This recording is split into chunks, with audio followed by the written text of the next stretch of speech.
খুব কমন ব্যাপার মানুষ আমার সাথে শেয়ার করে, সেটা হচ্ছে যে আপু যেহেতু আমি ওয়েট লস জার্নিতে আছি অথবা আমার কোনো হেলথ ইস্যুজ আছে যেমন ডায়াবেটিস, কোলেস্টেরল, সো আমার যখন খিদা লাগে তখন আমি 2 থেকে 3টা সুগার ফ্রি বিস্কুট খেয়ে ফেলি। এখন আমরা জানি সুগার ফ্রি বিস্কুটে আসলে কি থাকে।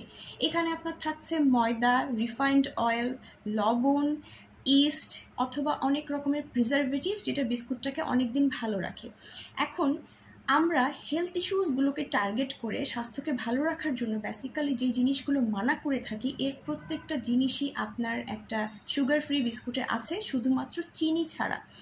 তাই ক্ষুধা লাগলে এই বিস্কুটটা বাদ দিয়ে আপনি যদি 1 মুঠ ভাত অথবা একটা ছোট সাইজের আটার রুটিও খেয়ে ফেলেন, সেটা আপনার হেলথের উপরে তেমন কোনোই ইম্প্যাক্ট ফেলবে না যেটা এই সুগার ফ্রি বিস্কুটটা ফেলে, অবশ্যই নেগেটিভ ইম্প্যাক্ট।